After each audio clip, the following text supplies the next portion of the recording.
असीम चेतना का आह्वान, आत्मा की अविस्मरणीय यात्रा। यह कोई सामान्य वीडियो नहीं है, न ही यह सतही जानकारी का ढेर।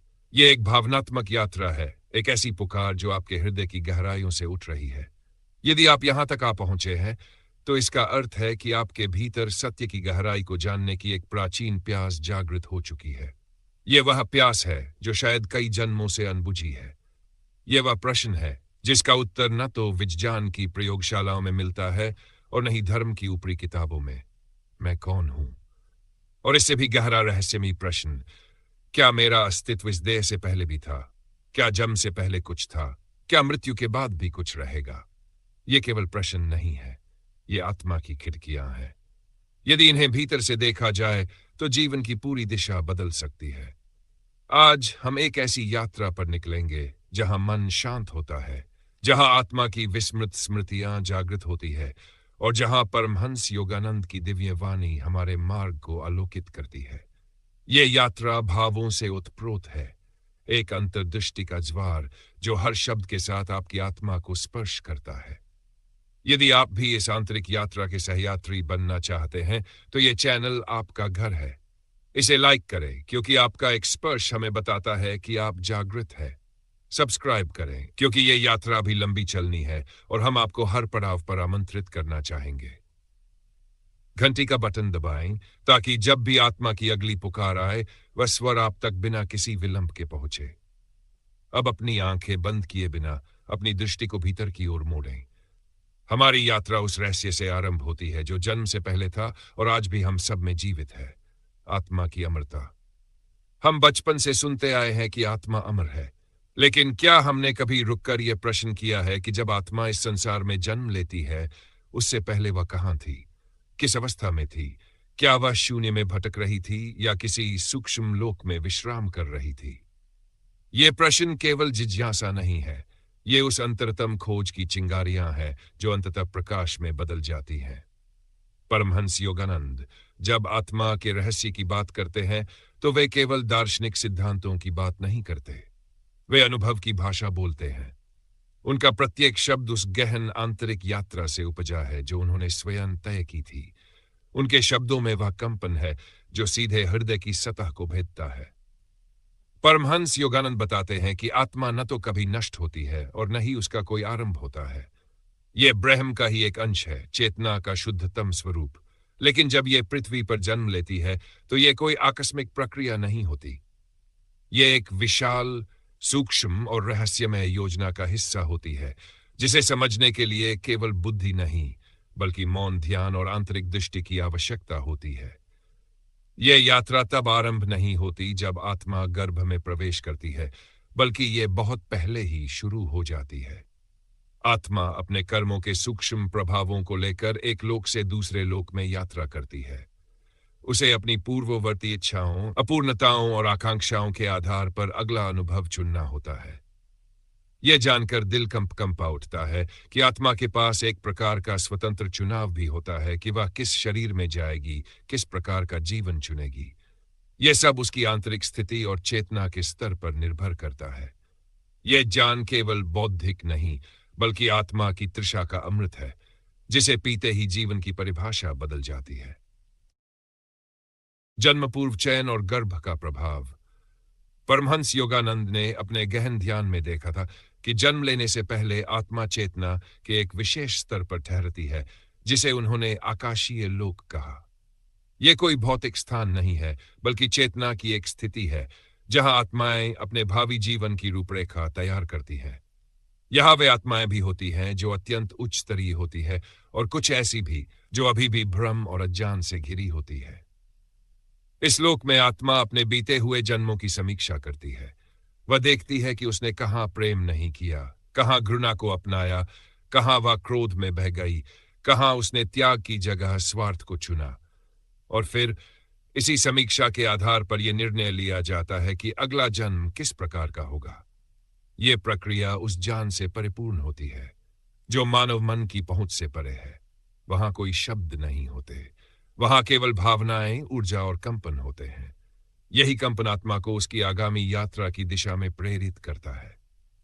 प्रिय दर्शक, जो आप यहां सुन रहे हैं वह केवल एक कहानी नहीं बल्कि उस अदृश्य जगत की एक खिड़की है जिसे हमने केवल अनुभव की दुनिया में ही स्पर्श किया है। यह विषय आपकी चेतना को झकझोर सकता है और यह आवश्यक भी है, क्योंकि जब तक हम ये नहीं जान लेते कि हम कौन हैं, कहां से आए हैं और कहां जा रहे हैं, तब तक जीवन एक अधूरी पुस्तक की तरह अधूरा ही रहता है। मैं आपसे अनुरोध करता हूं कि आप इस श्रृंखला को अंत तक देखें, क्योंकि इसके हर भाग में आपको अपने अस्तित्व के उस पक्ष की झलक मिलेगी जो अब तक धुंध में छिपा हुआ था। अब हम उस पड़ाव की ओर बढ़ते हैं जहां आत्मा को यह निर्णय लेना होता है कि उसे किस गर्भ में प्रवेश करना है, कौन से माता पिता उसके लिए उपयुक्त होंगे। क्योंकि आत्मा कोई आकस्मिक या अचेतन सत्ता नहीं है, वह अपने प्रत्येक जन्म के लिए एक विशेष उद्देश्य लेकर आती है। परमहंस योगानंद ने अपने गहरे ध्यान में देखा कि आत्मा उस सूक्ष्म योजना के तहत कार्य करती है जिसे ब्रह्मांडीय व्यवस्था कहा जा सकता है। एक ऐसी व्यवस्था जो न केवल हमारे भूत और वर्तमान को जोड़ती है बल्कि भविष्य को भी आकार देती है। जब आत्मा गर्भ चुनती है तो वह केवल शरीर नहीं चुनती, वह वातावरण चुनती है, संस्कार चुनती है, माता पिता के कर्मों का संगम चुनती है। यह चुनाव उस गहरे कर्म बिंदु पर आधारित होता है जहां आत्मा का पिछला जीवन अधूरा छूट गया होता है। वहां कोई गलती हुई होती है, कोई सीख बाकी रह गई होती है या कोई संबंध अधूरा रह गया होता है। आत्मा उन अधूरे बिंदुओं को पूरा करने के लिए ही अगला जीवन चुनती है। वह उन आत्माओं को अपनी ओर खींचती है जिनसे उसका कर्म का लेखा जोखा बाकी होता है। कभी वे माता पिता बनते हैं, कभी भाई बहन, कभी जीवन साथी। यहां एक महत्वपूर्ण रहस्य यह भी है कि आत्मा को केवल प्रेम ही नहीं खींचता, बल्कि जहां द्वेष होता है वहां भी पुनर्जन्म का आकर्षण बनता है। योगानंद कहते हैं कि आत्मा तब तक लौटती रहती है जब तक वह सभी भावनात्मक आसक्तियों से मुक्त नहीं हो जाती। अतः कई बार आप अपने शत्रुओं के ही घर में जन्म लेते हैं, लेकिन यह चुनाव चेतन स्तर पर होता है, इसलिए वह प्रेम में बदलने का अवसर भी बन सकता है। गर्भ को चुनने के बाद आत्मा एक विशेष कंपन के माध्यम से उस माता के चेतना क्षेत्र में प्रवेश करती है। यह केवल एक जैविक प्रक्रिया नहीं होती, यह ऊर्जा की गहराई से घटित होता है। आत्मा पहले मां के सूक्ष्म शरीर में एक छाया बनकर उपस्थित होती है, फिर धीरे धीरे वह स्थूल शरीर में प्रवेश की प्रक्रिया आरंभ करती है।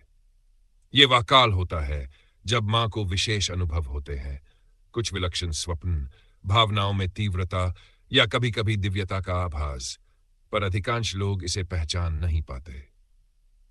गर्भ में आने से पहले आत्मा को यह भी दिखाया जाता है कि आने वाले जीवन में उसे किन किन कठिनाइयों, संघर्षों और पाठों से गुजरना होगा। उसे यह सब ज्ञात होता है, फिर भी वह सहर्ष स्वीकार करती है, क्योंकि वह जानती है कि यह यात्रा मुक्ति की ओर है। यह संसार चाहे जितना कठोर हो, आत्मा जानती है कि हर जन्म एक अवसर है, एक साधना है। यहां एक गहरा रहस्य है जिसे योगानंद ने उजागर किया। आत्मा जब शरीर में आने का निर्णय लेती है तो उसे भूल का आवरण पहनना पड़ता है। वह यह भूल जाती है कि वह कौन थी, कहां से आई है और क्यों आई है। यही कारण है कि नवजात शिशु को कोई पूर्व स्मृति नहीं होती। यह आवरण आवश्यक होता है ताकि आत्मा नए सिरे से अपने पाठों को सीख सके। पर यही आवरण हमारी सबसे बड़ी पीड़ा भी बनता है। हम अपने दिव्य स्रोत को भूल जाते हैं और उसी से फिर से जुड़ने के लिए साधना करनी पड़ती है, ध्यान करना पड़ता है, मौन में उतरना पड़ता है। जब आत्मा गर्भ में प्रवेश करती है तभी से वह उस शरीर और उस वातावरण से गहराई से जुड़ जाती है। परमहंस योगानंद कहते हैं कि गर्भ में आने के बाद आत्मा पूरी तरह जागरूक नहीं रहती, लेकिन वह सोई हुई भी नहीं होती। वह एक मध्य अवस्था में होती है, जैसे कोई बहुत गहरे ध्यान में बैठा हो, चारों ओर से ध्वनि और ऊर्जा आ रही हो, पर भीतर मौन छाया हो। गर्भ की यह अवस्था आत्मा के लिए अत्यंत संवेदनशील होती है। मां का प्रत्येक विचार, उसकी प्रत्येक भावना, उसका डर, उसका प्रेम, सब कुछ उस सूक्ष्म आत्मा की चेतना में गूंजता है। यही कारण है कि वेदों में कहा गया है कि गर्भ संस्कार सर्वोच्च होते हैं, क्योंकि यही वह काल होता है जब आत्मा को दिशा दी जा सकती है। यदि मां भय में है, क्रोध में है, चिंता में है, तो वह कंपन आत्मा की पहली छाप बन जाता है। यदि मां मौन में है, प्रेम में है, श्रद्धा में है, तो आत्मा को वह गुण सहज रूप से प्राप्त होता है। यह केवल मनोविज्ञान नहीं है, यह ऊर्जा विज्ञान है। योगानंद कहते हैं कि मां का मन ही उस समय आत्मा की पहली पाठशाला होता है। वह जो सोचती है वही आत्मा के पहले संस्कार बनते हैं। यह एक अदृश्य धागा है, पर बहुत मजबूत होता है। आत्मा को अपने पूर्व जन्मों की स्मृति तो नहीं रहती, लेकिन मां की कोख में जो वातावरण मिलता है वही उसकी वर्तमान जन्म की चेतना का बीज बनता है। गर्भ में रहते हुए आत्मा केवल भावनाएं ही नहीं, ध्वनि और प्रकाश को भी अनुभव करती है, पर ये अनुभव उस स्तर पर नहीं होते जैसे बाहर की दुनिया में होते हैं। ये सूक्ष्म तरंगों के रूप में होते हैं। मंत्रों की ध्वनि, प्रेम की फुसफुसाहट या भय से कांपती हुई चीख, ये सभी आत्मा के सूक्ष्म शरीर को गहराई से प्रभावित करते हैं। यहीं से कई प्रश्न उत्पन्न होते हैं। क्यों कुछ बच्चे जन्म से ही दुखी होते हैं? क्यों कुछ में गहन भय होता है जबकि उन्हें कोई बुरा अनुभव नहीं हुआ? क्यों कुछ जन्मजात प्रतिभा लेकर आते हैं जबकि उन्होंने कोई अभ्यास नहीं किया? इसका रहस्य यहीं छिपा है। गर्भ में आत्मा को जो भावनात्मक और ऊर्जात्मक वातावरण मिला वही उसकी पहली चेतना का रंग बन गया। परमहंस योगानंद ने यह भी कहा है कि कुछ आत्माएं इतनी उन्नत होती है कि वे गर्भ में भी ध्यान करती हैं। वे मां के भीतर रहते हुए भी ईश्वर का स्मरण करती है। वे जानती है कि वे क्यों आई है और क्या कार्य उन्हें इस जीवन में करना है, परंतु यह दुर्लभ होता है। अधिकांश आत्माएं भूल के आवरण में इतनी ढकी होती है कि गर्भ का काल उनके लिए केवल एक इंतजार की घड़ी बन जाती है, जैसे कोई स्टेशन पर खड़ा यात्री हो जिसे अगली यात्रा की गाड़ी पकड़नी हो। जन्म, जीवन और अंतिम विलय, अब यहां से जन्म का समय निकट आता है। आत्मा ने शरीर में धीरे धीरे पूर्ण रूप से प्रवेश करना शुरू कर दिया होता है। यह वह काल होता है जब शरीर और आत्मा का पूर्ण संयोग बनता है और तब जन्म का क्षण आता है। यह केवल एक जैविक प्रक्रिया नहीं होती, यह एक आध्यात्मिक विस्फोट जैसा होता है। आत्मा जो अब तक मां के भीतर छिपे अंधकार और कंपन में मौन थी, वह अब पहली बार श्वास लेती है। यह सांस केवल हवा को भीतर लेना नहीं है, यह पृथ्वी से आत्मा का पहला संवाद है। जैसे ही नवजात शिशु रोता है, वह उस दुनिया में अपनी उपस्थिति घोषित करता है जो उसके लिए पूरी तरह नई है। परमहंस योगानंद कहते हैं कि आत्मा के लिए यह पहला रोदन केवल पीड़ा नहीं है, यह विस्मृति का प्रतीक है। वह रोता है क्योंकि वह जानता है कि वह एक बार फिर उस भूल के संसार में आया है, जहां उसे खुद को फिर से पहचानना होगा, फिर से खोज करनी होगी कि वह कौन है। जन्म के साथ ही आत्मा का वह अवतरण पूर्ण होता है जिसे ऋषियों ने प्रथम संस्कार कहा है। यह एक ऐसा क्षण है जिसमें आत्मा पहली बार शरीर की सीमाओं को अनुभव करती है। त्वचा, स्पर्श, ध्वनि और प्रकाश की तीव्रता, यह सब उसके लिए एक झटका होता है, क्योंकि वह तो सूक्ष्म लोकों में थी जहां कोई घर्षण नहीं था, कोई भूख नहीं थी, कोई द्वंद्व नहीं था। अब वह इस स्थूल शरीर के भीतर बंध गई है। यह बंधन ही माया का खेल है। यहां एक गहरा सत्य यह है कि बच्चा जन्म के तुरंत बाद भी अपने पूर्व जन्मों की ऊर्जा लिए होता है। उसकी आंखों में, उसकी मुस्कान में, उसकी चुप्पी में कुछ ऐसा छिपा होता है जो इस जीवन से पहले का है। योगानंद बताते हैं कि यदि कोई योगी ध्यान की दृष्टि से देखे तो वह एक नवजात शिशु में उसकी आत्मा की पुरानी यात्रा को पढ़ सकता है, लेकिन सामान्य व्यक्ति उसे सिर्फ एक मासूम बच्चा समझता है। जन्म के साथ ही यह संसार आत्मा को अपने नियमों में बांधने लगता है। नाम दिया जाता है, धर्म दिया जाता है, भाषा सिखाई जाती है, रिश्तों का बोध कराया जाता है। यह सब आवश्यक है, लेकिन इसी में आत्मा धीरे धीरे अपनी मूल पहचान को भूल जाती है। जैसे ही उसे सिखाया जाता है मैं कौन हूं, उसी क्षण वह भूल जाता है जो वह वास्तव में था। आत्मा के लिए यह जीवन अब एक यात्रा बन जाती है, वह यात्रा जो उसे फिर से स्मरण की ओर ले जाएगी, जो उसे यह बताएगी कि उसका यह जन्म कोई संयोग नहीं था, कोई दंड नहीं था, बल्कि एक अवसर है। लेकिन यह समझ बहुत धीरे धीरे विकसित होती है, और अधिकांश लोग तो पूरी उम्र इसी भूल में बिता देते हैं कि वे केवल शरीर और नाम है। यहां से आत्मा के जीवन की बाहरी यात्रा आरंभ होती है। शैशवकाल, बाल्यावस्था, किशोरावस्था और साथ ही साथ एक आंतरिक यात्रा भी जो अदृश्य होती है। यह आंतरिक यात्रा ही आत्मा को उसकी असली दिशा में ले जाने का माध्यम बनती है। क्या आत्मा को जीवन के दौरान संकेत मिलते हैं कि वह कौन है, कहां से आई है? हाँ, आत्मा को जीवन के दौरान संकेत मिलते हैं, बार बार मिलते हैं, लेकिन वे इतने सूक्ष्म होते हैं कि अधिकतर लोग उन्हें पहचान नहीं पाते। ये संकेत स्वप्न में आते हैं, किसी संगीत की गूंज में आते हैं, किसी अपरिचित चेहरे को देखकर एक अजीब सी पहचान में आते हैं, जैसे कोई भूली हुई भाषा हो जो अचानक किसी शब्द के रूप में कानों में गूंज जाए। आत्मा चौंकती है, यह कहां से आया?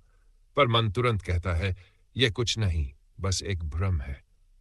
परमहंस योगानंद कहते हैं कि आत्मा कभी भी पूर्णतः अज्ञान में नहीं रहती। वह जैसे एक कोहरे से ढकी होती है, पर भीतर से जानती है कि उसका स्रोत कहीं और है। यही कारण है कि कभी-कभी बिना किसी कारण के एक बेचैनी जन्म लेती है। सब कुछ होते हुए भी कुछ अधूरा सा लगता है। यह अधूरापन आत्मा का स्मरण है, स्मरण उस सत्य का जिसे उसने खो दिया है। जीवन के अनुभव, चाहे सुख हो या दुख, आत्मा के लिए केवल घटनाएं नहीं होती, वे द्वार होते हैं।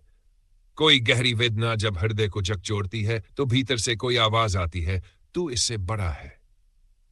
कोई क्षण ऐसा आता है जब प्रेम इतना गहरा होता है कि आत्मा को क्षण भर को अपना रूप याद आ जाता है।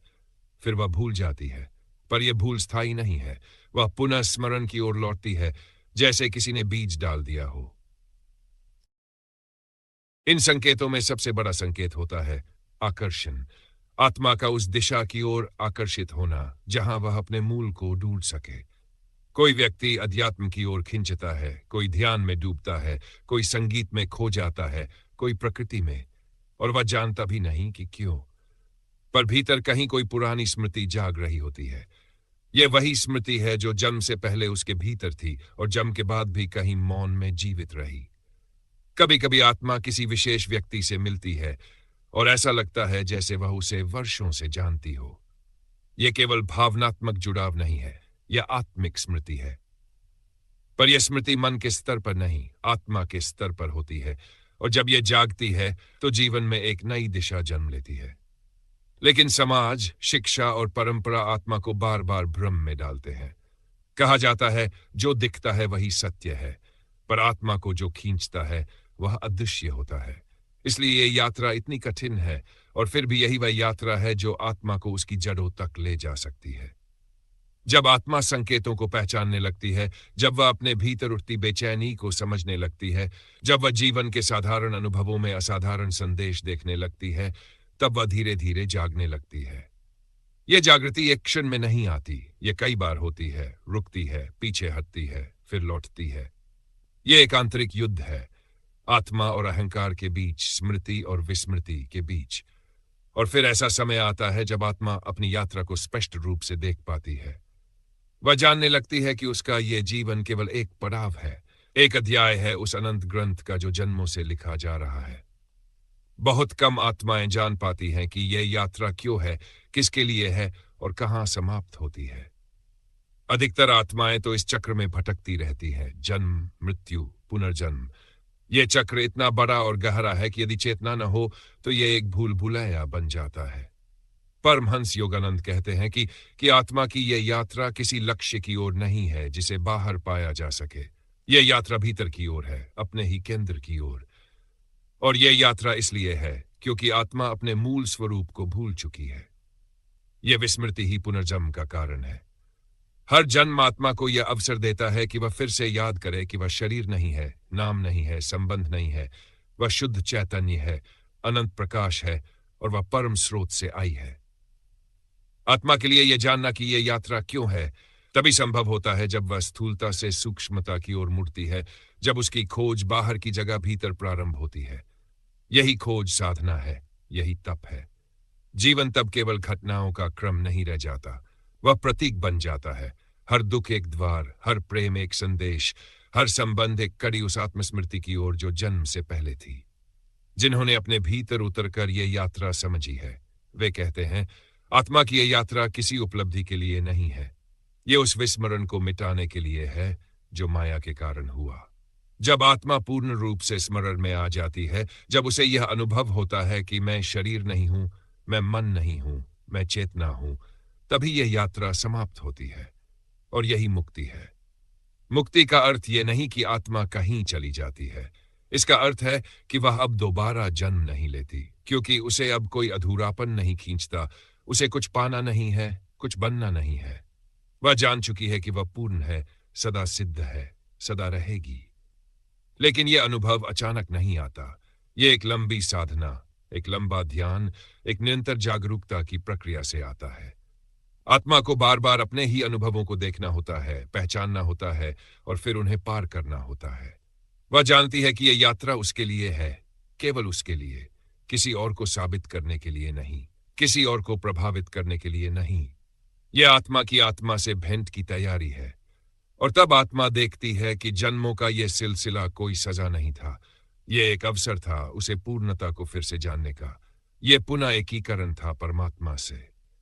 और यही वह बिंदु है जहां आत्मा का स्थूल देह के साथ संबंध समाप्त हो जाता है और वह फिर से उसी प्रकाश में विलीन होने को तैयार होती है जहां से वह कभी आई थी। क्या यह विलीन हो जाना आत्मा के अंत का प्रतीक है या यह किसी और रहस्य की शुरुआत है? यह विलीन हो जाना आत्मा का अंत नहीं है, यह तो किसी और गहराई में उतरने की शुरुआत है। जहां जन्म और मृत्यु का चक्र समाप्त होता है, वहीं से एक और अत्यंत सूक्ष्म यात्रा प्रारंभ होती है। यह यात्रा अब व्यक्त से अव्यक्त की ओर होती है, जहां आत्मा केवल अपना नहीं, संपूर्ण अस्तित्व का अनुभव करती है। परमहंस योगानंद कहते हैं कि जब आत्मा परमात्मा में विलीन होती है, वह खोती नहीं, वह पहली बार पूर्ण रूप से होती है। यह विलीनता जल का समुद्र में मिल जाना नहीं है, बल्कि बूंद का जान जाना है कि वह सदा से समुद्र थी। आत्मा अब स्वयं को सीमाओं से मुक्त पाती है, न शरीर की सीमा, न नाम की, न कर्मों की। वह सब कुछ बन जाती है, जो था, जो है और जो होगा। इस अवस्था में प्रवेश करने के बाद चेतना ब्रह्म चेतना बन जाती है। यह वह स्थिति है जहां न कोई इच्छा शेष रहती है, न कोई प्रश्न, केवल मौन बचता है। और यह मौन शब्दहीन नहीं होता, यह मौन हजारों उत्तरों से भरा होता है। आत्मा अब किसी स्वरूप में नहीं, केवल उपस्थिति में होती है। वह प्रकाश बन जाती है, शुद्ध प्रेम बन जाती है, एक दिव्य स्पंदन बन जाती है। यहां से आत्मा न तो स्वर्ग की चाह रखती है, यह न जन्म लेने की, वह केवल साक्षी होती है, विश्व की गति को देखती हुई, पर उसमें बौधी नहीं। वह जान जाती है कि जिसे वह मृत्यु कहती थी, वह एक भ्रम था, और जिसे वह जन्म मानती थी, वह भी एक परिवर्तन मात्र था। वह जान जाती है कि समय, काल और जीवन सब कुछ उसकी ही चेतना के विस्तार थे। लेकिन यह स्थिति कोई उपलब्धि नहीं है, यह तो सहज उपलब्ध होती, यदि आत्मा माया में न फंसी होती। इसलिए परमहंस योगानंद इस रहस्य को बार बार याद दिलाते हैं। आत्मा को अपने स्वरूप में लौटना है, उसे कहीं जाना नहीं है। वह पहले से वहां है, बस सोई हुई है। जागना ही उसका लक्ष्य है। इस जागरण के बाद आत्मा को यह भी अनुभव होता है कि इस संपूर्ण अस्तित्व में कोई दूसरा नहीं है, सब वही है, वही चेतना, वही प्रेम, वही स्रोत। और यही अंतिम रहस्य है कि कोई अंत नहीं है, केवल गहराया है जो निरंतर खुलती जाती है। आत्मा अब खोज नहीं करती, अब वह स्वयं से प्रस्फुटित होती है। उसका हर कंपन अस्तित्व को स्पर्श करता है। वह नाम रहित हो जाती है, और फिर भी सब नाम उसी से जन्म लेते हैं। अब प्रश्न नहीं उठता कि मैं कौन हूं, अब उत्तर ही उत्तर बचे रहते हैं। और तब वह मौन में डूब जाती है, एक ऐसा मौन जो निशब्द होते हुए भी सब कुछ कहता है। आत्मा अब लौटती नहीं, जन्म नहीं लेती, बल्कि वह मार्ग बन जाती है दूसरों के जागरण के लिए। क्या यह सब केवल कुछ विशेष आत्माओं के लिए है, या हर आत्मा के भीतर यह दिव्यता संभव है? यह दिव्यता केवल कुछ विशेष आत्माओं के लिए नहीं है। हर आत्मा, चाहे वह कितनी भी साधारण क्यों न प्रतीत हो, उसी परम स्रोत से आई है, जिस स्रोत से बुद्ध, कृष्ण, यीशु या परमहंस योगानंद आए हैं। अंतर केवल जागरण का है, बीज तो एक ही है। परमहंस योगानंद इसी सत्य को जीवन भर दोहराते रहे कि हर आत्मा के भीतर वह ज्योति है जो ब्रह्मांड को प्रकाशित करती है। कोई छोटा नहीं है, कोई बड़ा नहीं है, केवल कोई जाग चुका है और कोई अब भी सोया हुआ है। जैसे सूरज एक ही होता है, पर कोई दरवाजा खुला है, कोई बंद। रोशनी का अंतर इसी कारण है, सूरज में नहीं।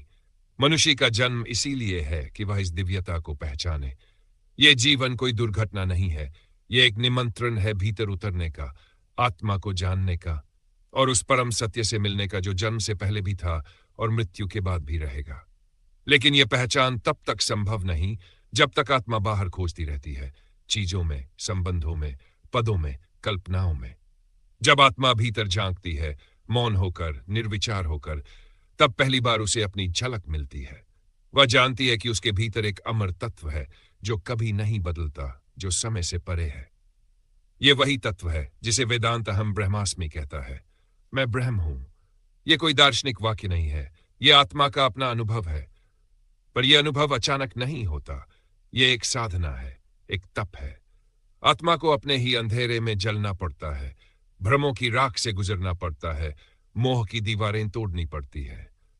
और जब वह सभी परतों को पार कर लेती है तो भीतर से वही रोशनी फूटती है जो बुद्ध से फूटी थी, वही प्रेम जो यीशु से बहा था, वही शक्ति जो योगानंद की आंखों से झलकती थी। हर आत्मा एक मंदिर है, हर हृदय एक वेदी। लेकिन जब तक हम अपने को केवल देह मानते हैं, जब तक हम केवल मन और इच्छाओं में उलझे रहते हैं, तब तक वह मंदिर अंधकार में डूबा रहता है। प्रकाश वही है, दीपक भी है, लेकिन बाती सूखी है और हाथ थके हुए। योगानंद कहते हैं, हर आत्मा यदि सच्चे हृदय से खोजे तो वह उसी अनुभव तक पहुंच सकती है। कोई जाति, कोई लिंग, कोई उम्र बाधा नहीं है। बाधा है तो केवल अज्ञान और आलस्य। जो उस अज्ञान को पार करने का साहस करता है वह मुक्त हो जाता है। जो भीतर उतरने को तैयार होता है वही देवत्व में खिल जाता है। लेकिन फिर प्रश्न उठता है, यदि आत्मा इतनी दिव्य है तो वह भटकती क्यों है? वह माया में गिरती क्यों है? और ये माया क्या है जो आत्मा को इतना घना भ्रम दे देती है? माया, ये शब्द जितना सरल लगता है, इसका रहस्य उतना ही गहरा और अबूझ है। माया केवल एक भ्रम नहीं है, यह अस्तित्व की सबसे महीन परछाई है। यह वह पर्दा है जो सत्य और आत्मा के बीच खींचा हुआ है। यह पर्दा पारदर्शी नहीं है, बल्कि ऐसा है कि प्रकाश होते हुए भी अंधकार प्रतीत होता है और अंधकार में भी प्रकाश की संभावना दिखाई देती है। परमहंस योगानंद माया को अस्तित्व की कॉस्मिक ड्रीम कहते हैं, ब्रह्म की वह शक्ति जो संसार को रचती है, चलाती है और मिटा देती है। यह माया ही है जो आत्मा को देह के साथ जोड़ देती है, जो समय और स्थान का भ्रम देती है, जो मृत्यु को भयावह बनाती है और जीवन को सीमित। माया का सबसे बड़ा कर्तव्य यही है, वह आत्मा को यह विश्वास दिला देती है कि तू केवल शरीर है, केवल मन है। और एक बार यह विश्वास जम जाता है तो आत्मा अपने मूल स्वरूप को भूल जाती है।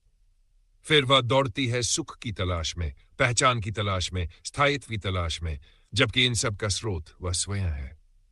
माया आकर्षक है क्योंकि वह रंगीन है। वह नाम, रूप, गंध, रस, स्पर्श, पांचों इंद्रियों को पूरी तरह व्यस्त रखती है। वह कहती है, बाहर देखो, बाहर पाओ, बाहर जियो। और आत्मा जो शांत, सरल, मौन है, वह इस कोलाहल में खो जाती है। लेकिन माया कोई शत्रु नहीं है, वह परीक्षा है। वह उसी परमात्मा की शक्ति है जो आत्मा को उसकी पूर्णता तक पहुंचाने के लिए मार्ग पर बाधाएं रखती है, ताकि आत्मा जगे, लड़े, तपे और अंततः अपने सत्य को पाले। यह बिल्कुल वैसे ही है जैसे कोई योगी अग्नि में बैठकर तप करता है। वह अग्नि उसे नष्ट करने ही नहीं आई, वह उसे शुद्ध करने आई है। माया तब तक प्रभावी रहती है जब तक आत्मा स्वयं को माया के अधीन समझती है। लेकिन जैसे ही आत्मा एक क्षण के लिए भी अपनी मौलिकता को छू लेती है, ध्यान में, प्रेम में, मौन में, वैसे ही माया की पकड़ ढीली पड़ने लगती है। वह उसी क्षण पीछे हटती है जब आत्मा आंखें खोलती है। पर प्रश्न यह है, यदि माया केवल भ्रम है तो फिर वह इतनी सशक्त क्यों प्रतीत होती है? क्यों उसका प्रभाव इतना वास्तविक लगता है? क्यों हम हर बार उसी चक्र में लौट जाते हैं? इसका उत्तर माया में नहीं, बल्कि उस केंद्र में छिपा है जिसे हम मन कहते हैं। मन ही वह माध्यम है जिसके द्वारा माया आत्मा तक पहुंचती है। और जब तक मन अज्ञानी है, जब तक वह असावधान है, तब तक माया की जड़ें गहरी बनी रहती हैं। तो क्या इस मन को बदला जा सकता है? क्या इसके स्वभाव को पलटा जा सकता है? क्या यह मन, जो अभी माया का दास है, आत्मा का साथी बन सकता है? हाँ, यही साधना का सार है। मन को आत्मा का दास नहीं, उसका साधक बनाना। मन को माया के रंगों से हटाकर सत्य के प्रकाश की ओर मोड़ना। यह आसान नहीं है, लेकिन असंभव भी नहीं। यही वह यात्रा है जिसे योगानंद जैसे मनीषियों ने संपूर्ण निष्ठा से पूर्ण किया और हमें भी उसी राह पर चलने का निमंत्रण दिया। मन मूलतः एक ऊर्जा है, वह जैसा रंग डाले वैसा ही बन जाता है। यदि वह इंद्रियों की ओर बहता है तो माया का दास बनता है। यदि वह भीतर की ओर मुड़ता है तो आत्मा का साधक बन जाता है। मन को बदलने का एक ही उपाय है, उसे अपने स्रोत से जोड़ देना। ध्यान इस परिवर्तन का पुल है। जब मन शांत बैठता है, जब विचारों की गति धीमी होती है, जब इच्छाओं की हलचल थमती है, तब मन पहली बार अपने असली मालिक को देखता है, आत्मा को। और जैसे ही आत्मा का स्पर्श होता है, जैसे ही भीतर से प्रेम की धुन बजती है, मन स्वयं झुक जाता है। परमहंस योगानंद कहते हैं, ध्यान में धीरे धीरे हर दिन मन को यह सिखाया जा सकता है कि वह केवल संसार की खबर लाए, आत्मा की भी सुनने लगे। यह अभ्यास है, यह प्रेम है, यह तप है। ध्यान, प्रार्थना, मौन, सच्चा अध्ययन, यह सब मन को शुद्ध करने के उपाय है। मन को तर्क से नहीं बदला जा सकता, मन को अनुभव से बदला जाता है। और जब मन एक बार आत्मा के चित्त में डूब जाता है, तब वह सबसे विश्वसनीय मित्र बन जाता है। तब वही मन आत्मा को ऊपर उठाने में सहायक होता है। जब मन आत्मा का साथ देता है, तब जीवन में एक नई सुगंध फैलती है। तब व्यक्ति संसार में रहते हुए भी संसार से परे हो जाता है। तब संबंधों में बाधा हुआ भी वह भीतर स्वतंत्र होता है। तब मृत्यु का भय नहीं रहता, क्योंकि उसे पता होता है, मैं केवल देह नहीं हूं, मैं केवल मन नहीं हूं, मैं वह ज्योति हूं जो जन्म से पहले भी थी और मृत्यु के बाद भी रहेगी। परमहंस योगानंद का संपूर्ण जीवन इसी सत्य की यात्रा और उसकी अभिव्यक्ति था। उन्होंने न केवल अपने भीतर की दिव्यता को पहचाना, बल्कि संसार को भी यह याद दिलाया कि तुम भी वही हो जो मैं हूं। मैं कोई अपवाद नहीं हूं, मैं तो उदाहरण हूं। जन्म से पहले का जो रहस्य है, वह केवल आत्मा के बीते जन्मों की कथा नहीं है। वह उस सनातन दिव्यता की स्मृति है जो हम सब के भीतर अब भी जीवित है। यह स्मृति गहरी है पर भूली नहीं है।